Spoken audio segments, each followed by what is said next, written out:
Hello and welcome guys. In this video session, we are going to see Entity Framework Core in Blazor WebAssembly application.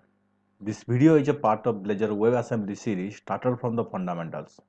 If you are interested in learning Blazors and other Microsoft programming languages, please make sure you subscribe to my channel and ring the bell icon. Let's get started. In our previous session, we saw how to consume our REST API inside our server project. Excuse me. Now I'm going to add entity framework core and going to get this list from my database, and my database is this testdb. Okay, and this is my table student registration. Okay,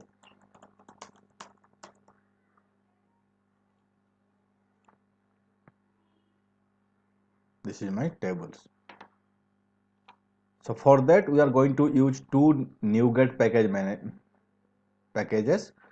One is Microsoft.entityFrameworkCore.SQL Server and one is Microsoft.entityFrameworkCore.Tools. So let's go to the console, go to the tools, NuGet package console and install one by one. So I am installing this one first, SQL Server. Wait for few seconds, it's initializing the PowerShell host.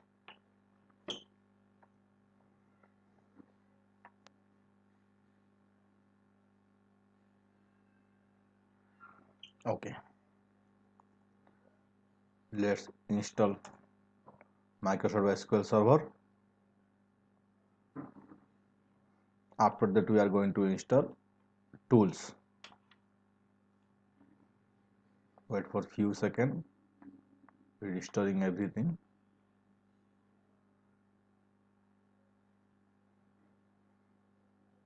Right, successfully installed. Next is our tools.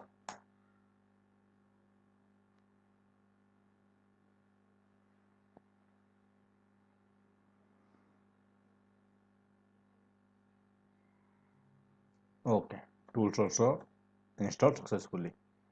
Next line of command is scaffold. Means the student registration table we are going to scaffold in our application. So how to do this I will let you know. Let's copy paste complete. Okay, scaffold hyphen db context, give a space here. In the double quote we have our connection string. This is my database server name, my database name, user id, password. Then using the package name dot entity framework core dot SQL server, then hyphen output dir, means you can see that I want to add a output directory folder for my db context. Then this db context, this model name will be db model hyphen table space table name. For this, actually if I am not giving this line of command, means this hyphen table, so it would create all the table from my this database. So whatever the table are there. So for now I am just want this registration number, registration table, student RGD. Okay, press enter. You can see automatically one DB model will create. So something is there. Scaffold.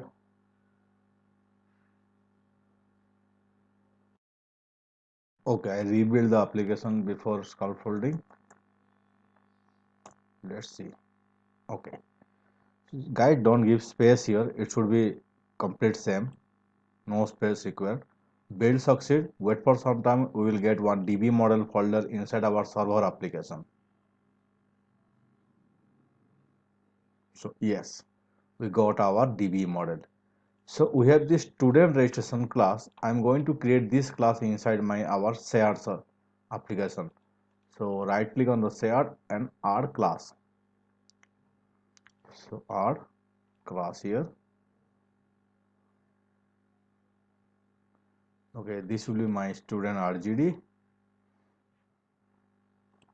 I'm going to keep the same properties as here. Okay, and we created test DB context here where all the operation are performed. Let's go to our student controller. Here you can see it is our previously created application, previously created API. I am adding one more API. Let copy paste this one. Get student list from DB. Okay, here I don't need this one completely, and it should be student registration. So this class will be student registration, right?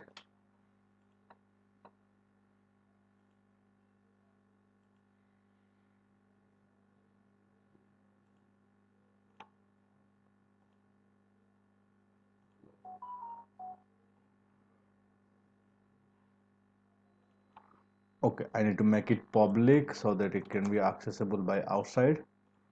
So here it will go error. We need to map it to share or DB model. Okay, DB model, right? Next thing is straightforward. I am going here DB context, test DB context. This one the class name test DB context.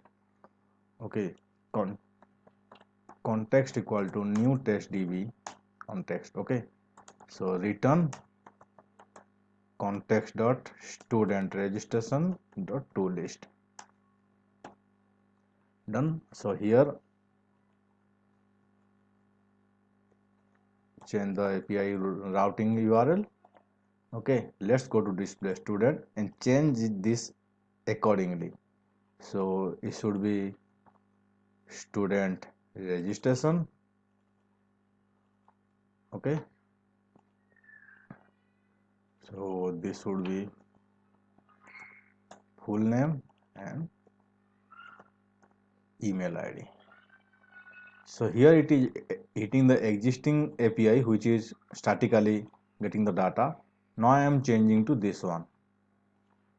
Call this API, rebuild the application.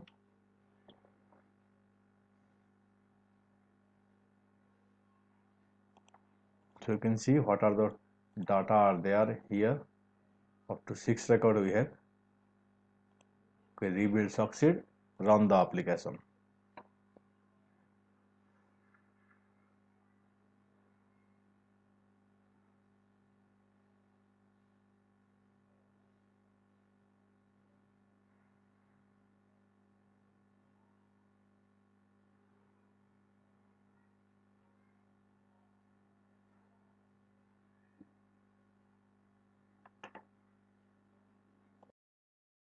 It's loading. So you can see, go to again this same page. Okay, it is taking fast time. It initializing the DB context. It is taking much more time. You can keep a debug point also here to check if it is coming here or not.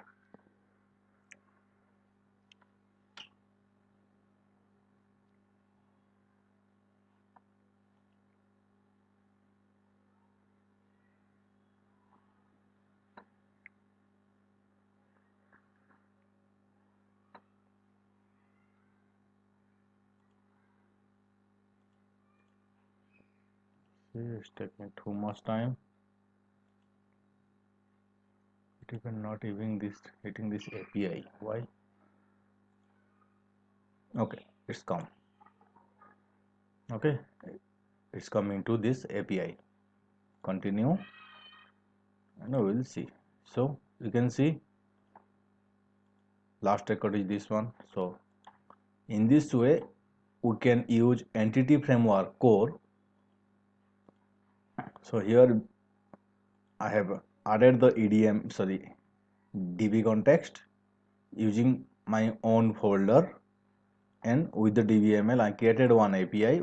There I am returning the list of student, and inside my Razor component I am getting this list of student by using HTTP client get from JSON async to this same list of student and showing it.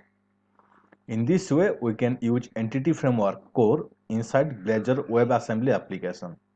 In the coming session we are going to see how to do CRUD operation in Entity Framework Core. Guys, if you like my video, give me a like and share this video with your friends. Thank you very much.